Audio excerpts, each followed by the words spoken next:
I never expected Vincent's illness to be the thing that exposed the cracks in our perfect life. When the doctors told us that his cancer was terminal, I was numb. Shocked, of course, but numb. Cancer is such a cruel thing, and I never thought I'd be one of the ones who had to face it. I thought, maybe I'm too old for this kind of pain. After all, we had built something so strong, so perfect. I had a beautiful home in Raleigh, 3 healthy children, and a husband who was the pillar of our family. But then, slowly, the cracks started to show. Thank you, my friends, for joining me today. Tell me where you are watching from in the comments section. Give this video a thumbs up and hit the subscribe button. It's totally free. Now back to my story.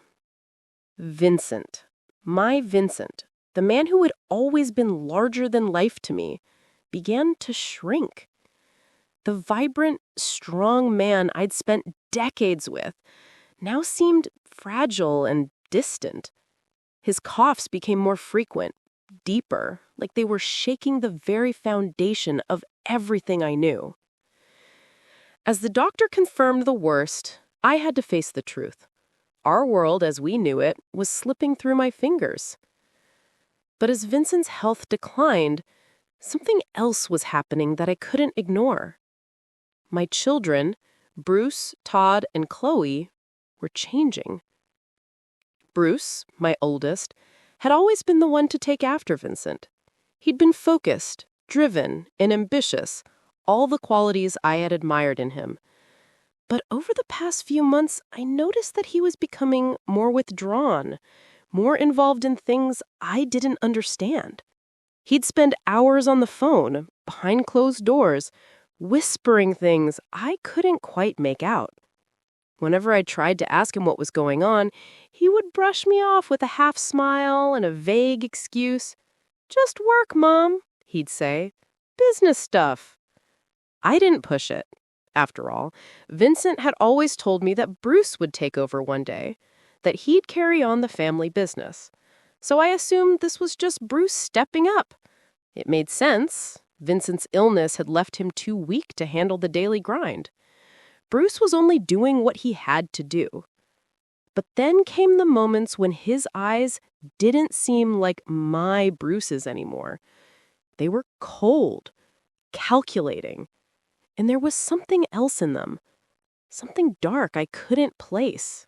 The worst part, I felt like I was the only one noticing. Todd, my quiet, introverted son, kept to himself even more, buried in his books or his music.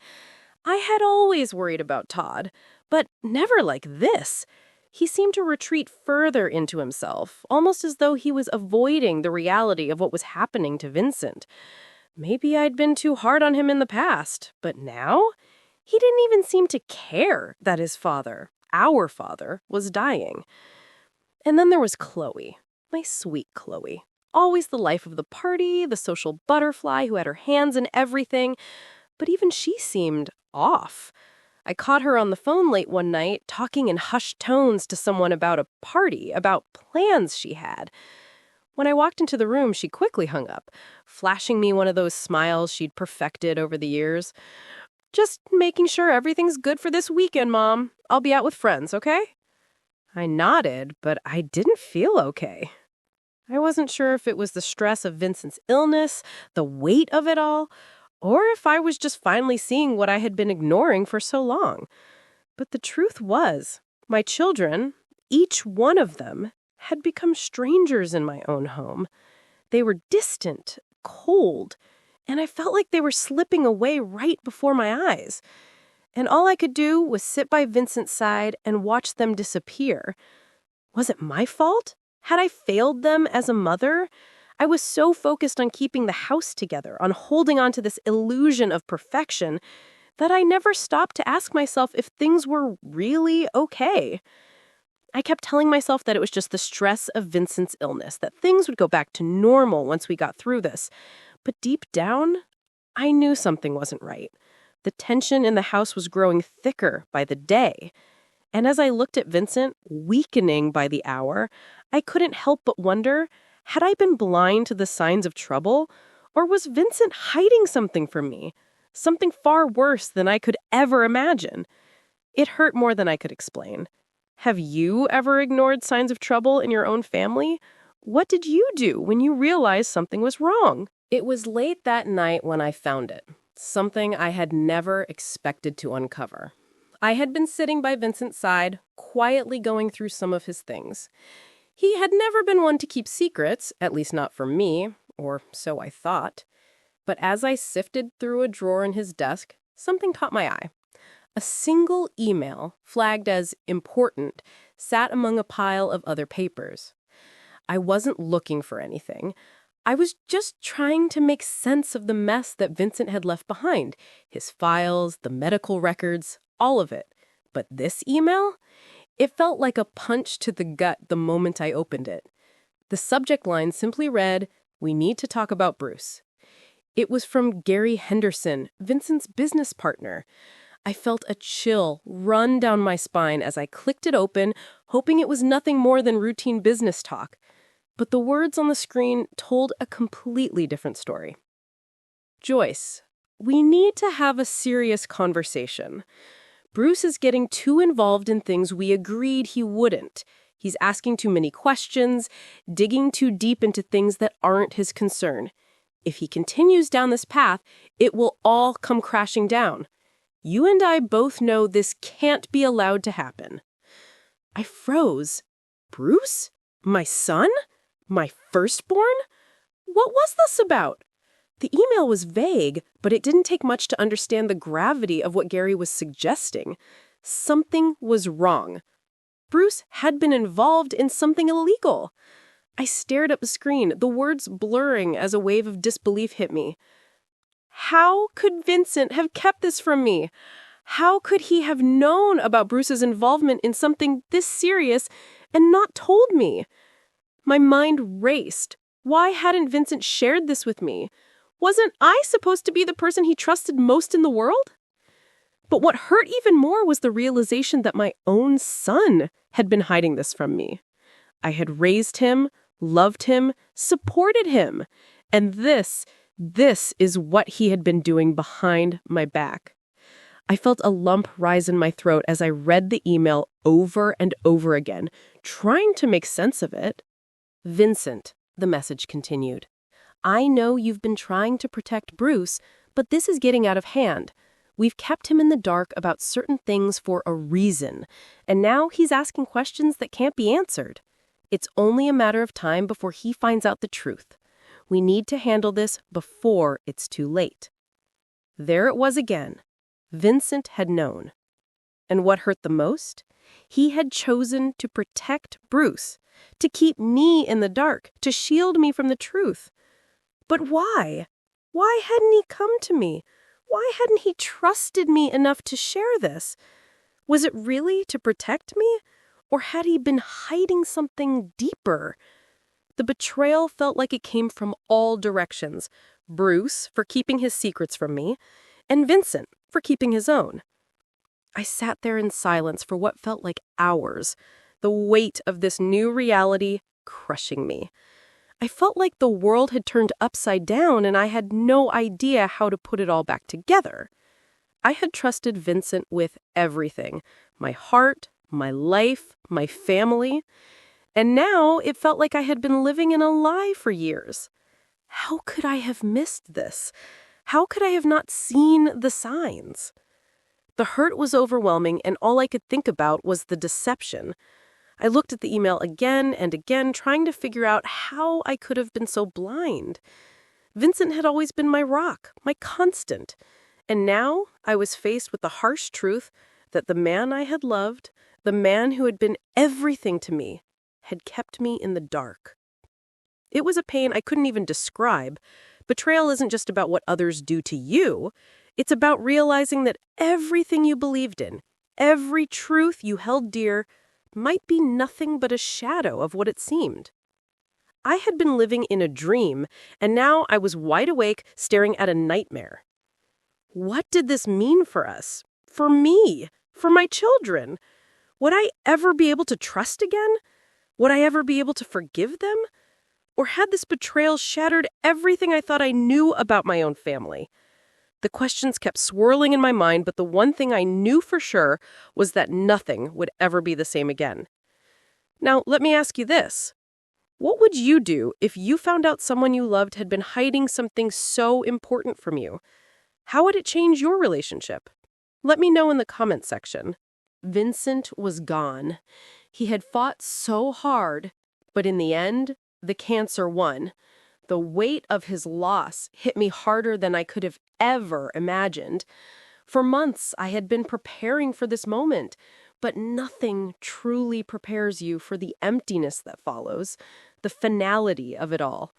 I thought I had made peace with it, but as I stood in the church, ready to say my last goodbye, I realized something.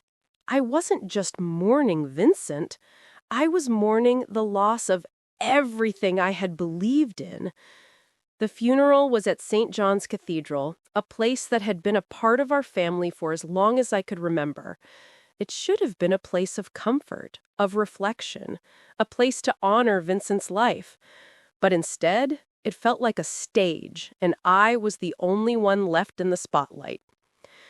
I sat there, in the front row, dressed in black, trying to hold it together.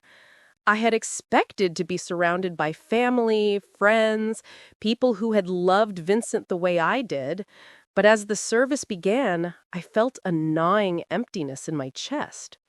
I scanned the room, my eyes searching for my children. Bruce, my firstborn, who had always been the one to carry on Vincent's legacy, wasn't there. Todd, my quiet son, wasn't there either. And Chloe? Not a sign of her. They had promised, they had told me they would be there, that they would honor their father in his final moments. But they weren't. None of them. The grief I felt for Vincent was deep and overwhelming, but the anger that followed was sharp, like a knife twisting in my heart. How could they do this? How could they abandon their father when he needed them the most? How could they abandon me? I felt the eyes of the people around me. I could almost hear their whispers, the pity in their stares. Here I was, sitting alone at the funeral of my husband, with no one to support me, no one to share in my grief. It was supposed to be a day of remembrance, of honoring the man I loved, but instead it felt like a stark reminder that I had been abandoned by the very people I had given everything to. I tried to hold back the tears, but they came anyway. It wasn't just the loss of Vincent that hurt. It was the realization that my children, my flesh and blood, had chosen something else. They had chosen parties, their friends, their lives outside of our family over saying goodbye to their father, over being there for me. I felt like I had been left behind, like I had been forgotten. As I sat there, feeling the weight of their absence, something caught my eye. There, at the back of the church, standing in the shadows, was someone I didn't expect to see. Gary Henderson. Gary, Vincent's business partner. The man I had never fully trusted. The man who had always been a part of our lives, but always kept his distance. What was he doing here? He had never been close to Vincent's family, and yet here he was, watching me from the back of the church with a look in his eyes that I couldn't quite place. It wasn't just the usual professional calm I had seen in him over the years. There was something else there, something in his eyes that told me he had answers. But what answers? What could he possibly know? My mind raced.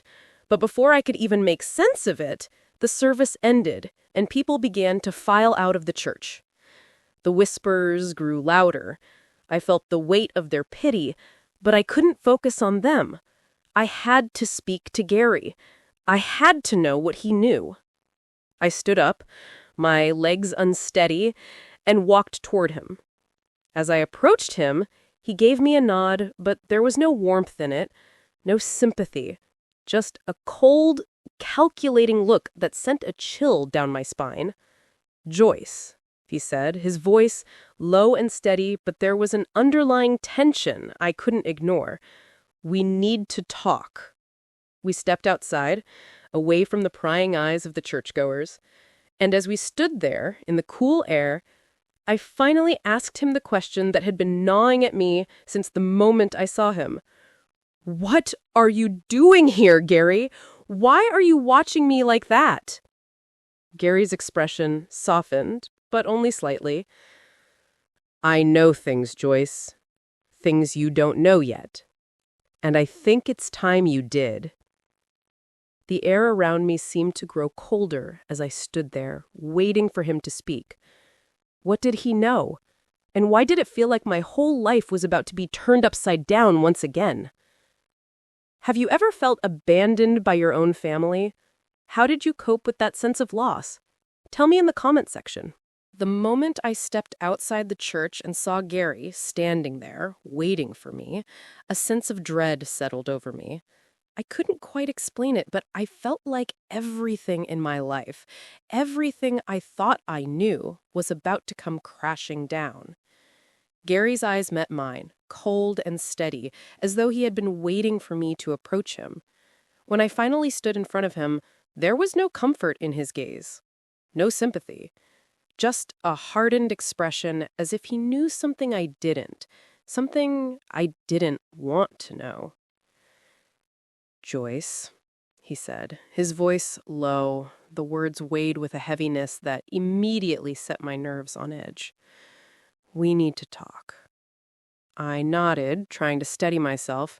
I felt my heartbeat quicken, unsure of what I was about to hear, but knowing I had to listen. "What is it, Gary?" I asked, my voice betraying the frustration and confusion that had been building inside me all day. "What could be so important now? My husband is dead, and none of my children showed up at his funeral. What could you possibly have to say to me right now?" Gary shifted, his gaze flickering briefly to the church, as if ensuring no one was listening. He then looked back at me, his face tight. "Vincent knew about Bruce's dealings," he said bluntly. "All of them. The illegal activities, the money laundering, the things he had been involved in for years." I blinked, trying to process his words, but they didn't make sense. Bruce? My son? How could this be true? "Wait, what?" I stammered, feeling the world tilt beneath me. "What are you saying? Vincent knew about Bruce's crimes and he kept that from me?" Gary nodded, his jaw set, but there was something darker in his eyes. "He didn't want to tell you. He didn't want you to know what kind of person your son had become. He tried to protect the family, Joyce. He tried to shield you from it." I shook my head, the shock and anger rising in me. Why didn't he tell me? Why keep it a secret? Why would he protect Bruce, of all people? Gary took a deep breath. Because he was trying to protect you. He was trying to keep the family intact, to keep everything from falling apart. He thought that if you knew the truth, it would destroy you. It would destroy all of you. So he kept it hidden. The words hit me like a tidal wave, crashing over me with no warning. How could Vincent, how could the man I trusted most in the world, keep something this big from me? And why would he protect Bruce, knowing what he had done? "Bruce has been living a lie, Joyce," Gary continued, his voice growing more intense. "The things he was involved in, they were dangerous. They would have ruined everything. Vincent didn't want you to know, but he also didn't know how much longer he could keep it from you. That's why he got sick, Joyce. That's why this is all happening." I staggered back, my mind spinning. No, this doesn't make sense. You're telling me that Vincent's death wasn't just from cancer? That he... Gary's eyes grew darker. It wasn't just the cancer. There was more to it than that, Joyce. Vincent's health deteriorated because of the stress, the guilt of keeping the truth from you, and because he knew what was coming. He knew that Bruce was heading down a dangerous path. My heart pounded in my chest. The air around me felt thick, suffocating. I felt the weight of Gary's words sink in, and with it, the crushing realization that Vincent hadn't just been trying to protect me, he had been hiding the truth about everything. About Bruce, about his own death. I suddenly felt like I was drowning in a sea of lies, and the worst part was that I didn't even know if Vincent's death had been a natural one or something more planned. Had Vincent orchestrated everything, his illness, his death, to keep me in the dark, to protect Bruce? Or was there something far worse at play? Gary must have seen the look of disbelief in my eyes because he spoke again, his voice softer this time. "I'm sorry, Joyce. I'm just trying to make you understand. Vincent's plan wasn't to hurt you, it was to protect you. But the truth always has a way of coming out, doesn't it?" The truth. It was all too much. I felt the sting of betrayal cut deeper than I had ever expected.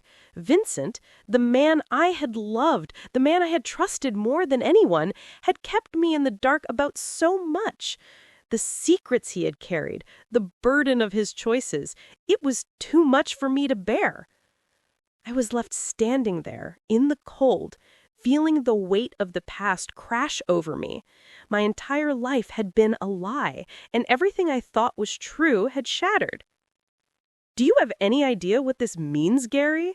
I asked, my voice trembling with a mix of anger and pain. "You've just ripped apart everything I thought I knew about Vincent, about my family." Gary didn't answer immediately. He just stared at me, his expression unreadable. Then, after a long pause, he said something I wasn't prepared for. "Joyce, there's more you need to know.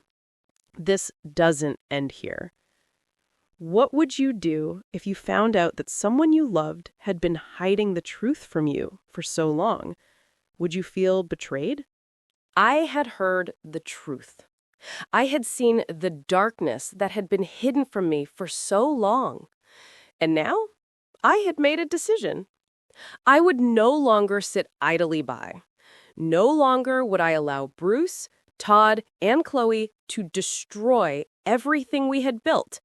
I couldn't change the past, but I could expose them for the lies they had told, the secrets they had kept. I couldn't let their betrayal go unanswered. Even if it meant tearing my family apart, I was going to make them face the consequences. The anger inside me grew as I began collecting evidence. I knew that what I had to do wouldn't be easy, but I couldn't let their actions go unpunished. Each document I uncovered, each email I found, brought me closer to the truth. Bruce's illegal dealings, Chloe's reckless behavior, Todd's silence. They all had to be exposed. And so I set to work. I started with the financial documents. Bruce's shady transactions, hidden accounts, money laundering schemes. It was like peeling back the layers of a poisonous onion, each one revealing a new layer of betrayal. I spent hours hunched over Vincent's old office desk, searching through files, sifting through emails, and trying to make sense of the tangled mess my family had created. The more I uncovered, the deeper I sank into the web of lies they had spun. Bruce's actions were worse than I could have ever imagined. But the more I dug, the more I realized something I wasn't prepared for. Chloe, my baby girl, had been living a double life. She wasn't the sweet, innocent girl I thought she was. The parties, the drinking, the reckless spending, it was all there, documented in her secret credit card statements, in the photos she had tried so hard to keep hidden.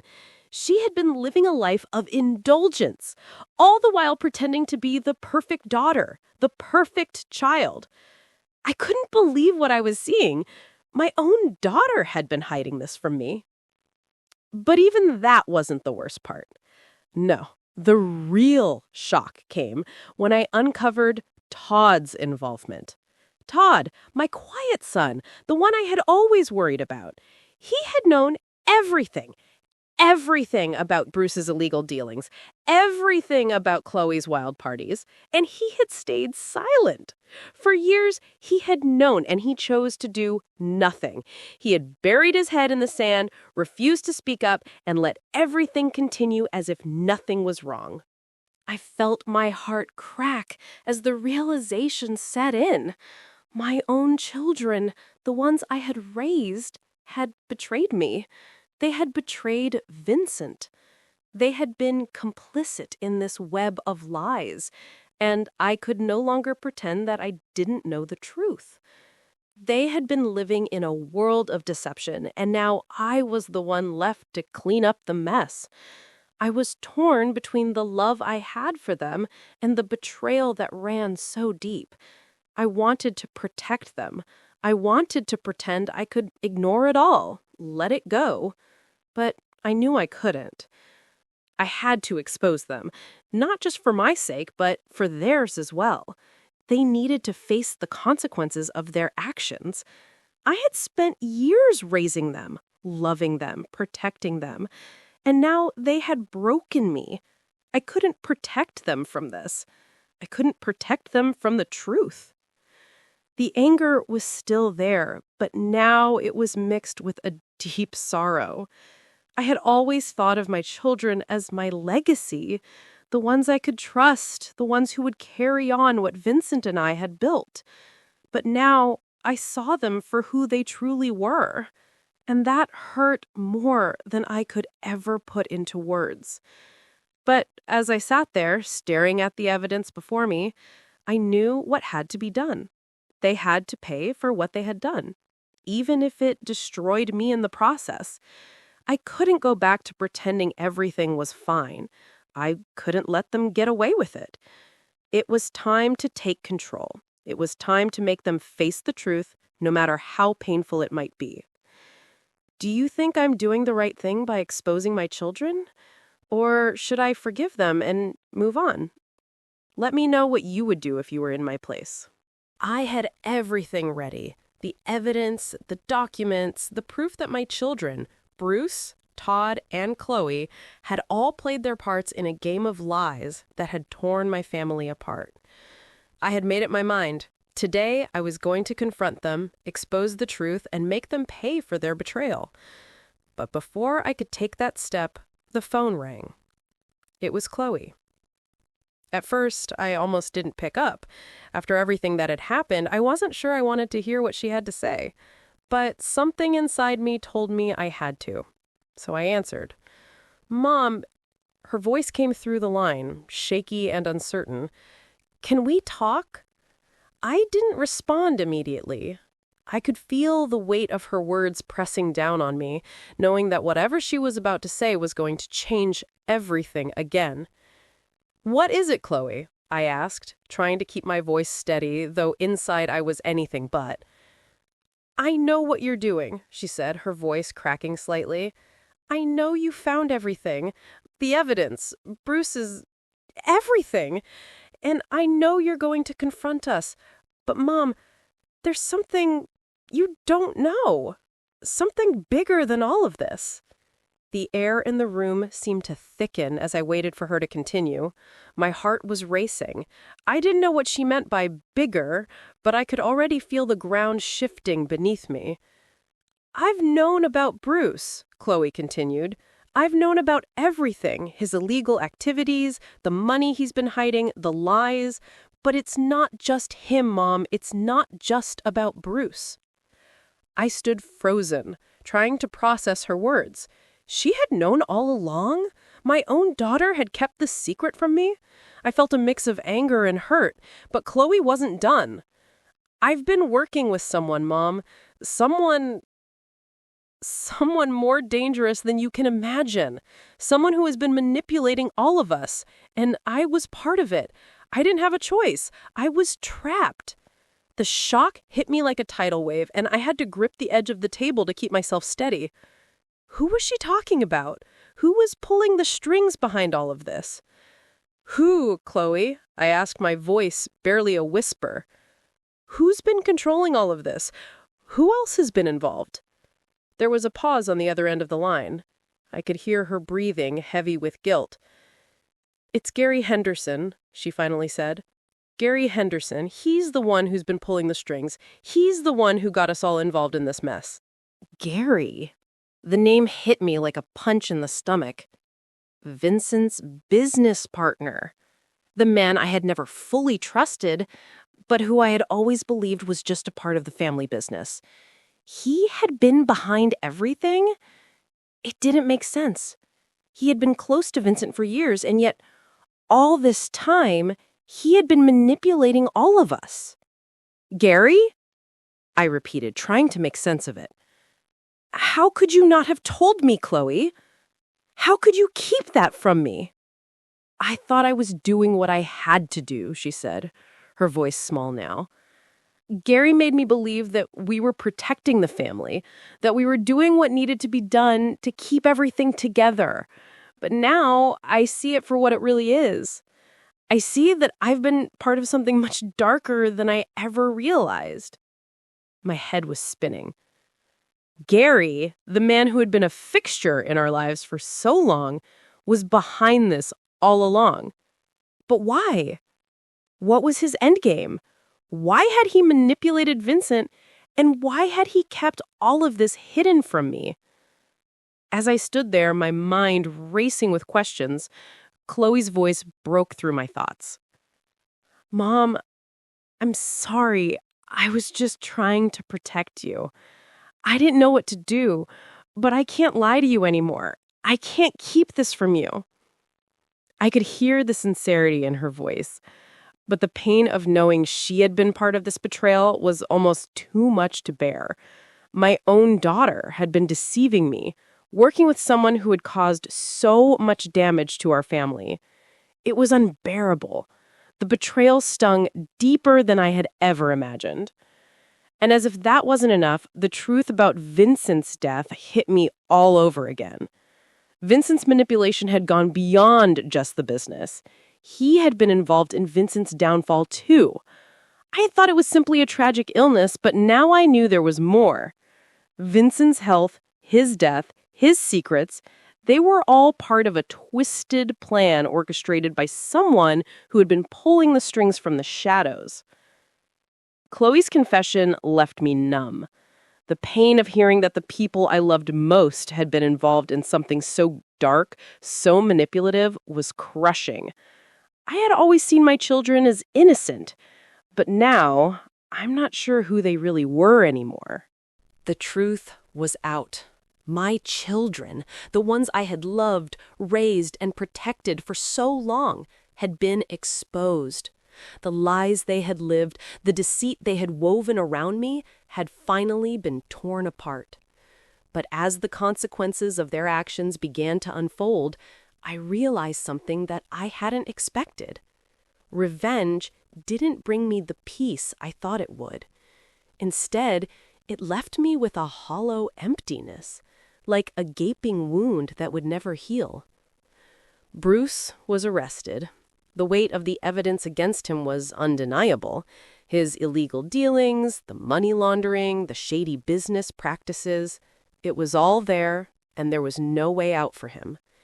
I could see the shock in his eyes when the police came to take him away. He had been so sure of his power, his control. But now, everything was crashing down around him. I couldn't bring myself to feel any satisfaction. Not after everything that had happened. Todd was forced to face the consequences of his silence. I had always known he was the quiet one, the one who stayed in the background.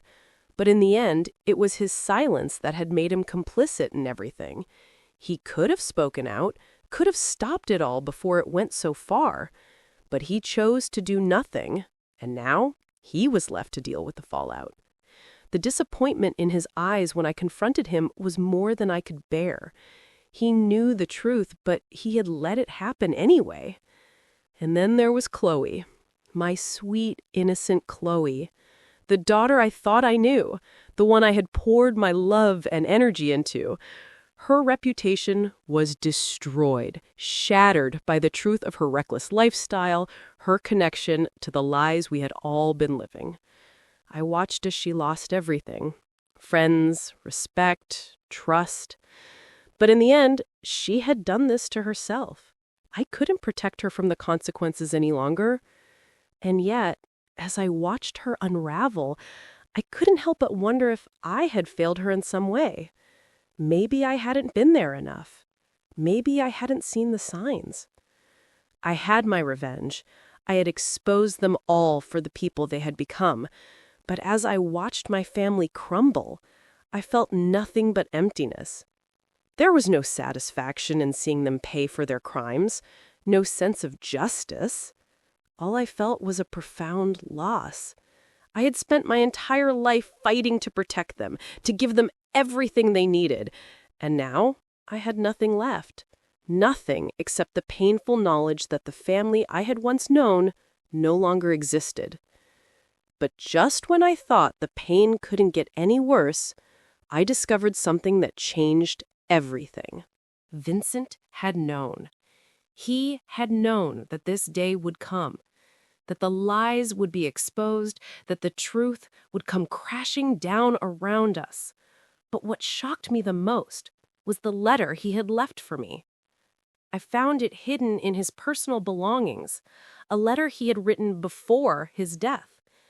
In it, Vincent asked for my forgiveness. He apologized for the secrets he had kept, for the lies he had told. And he revealed something I had never expected. His actions, the way he had protected Bruce, the way he had kept the truth hidden from me, it had all been part of a larger plan. A plan to protect me from the fallout. He knew what would happen, knew that the truth would eventually come out, and he had been trying to shield me from the destruction. I couldn't believe it. Vincent had been protecting me all along, trying to keep me safe from the pain of knowing what our children had become. And yet, in doing so, he had left me with the most excruciating pain of all, the knowledge that my family was no longer what I thought it was, that the love I had for them was built on a foundation of lies. As I sat there, reading his final words, I realized something. Revenge hadn't brought me peace. It hadn't healed the wounds that had been left by my children's betrayal. It had only made me question everything I had ever believed. The truth, the justice I thought I was seeking, hadn't given me the closure I needed. It had left me feeling empty, lost, and unsure of what the future held. But in that moment, I also realized something invaluable. The love of a family is fragile. It's not something you can take for granted, something you can hold on to forever without change. Sometimes it's better to let go, to accept what's been lost, than to keep holding on to something that no longer exists. Do you think I found closure in the end? Or do you think I am still grappling with the aftermath of my choices? I'd love to hear your thoughts. Thank you for watching the story to the end. If you enjoyed this story, you will surely love the next one. It's as crazy and more intriguing as you can ever imagine. So do check it out. Click on the image showing on your screen right now to watch the next one.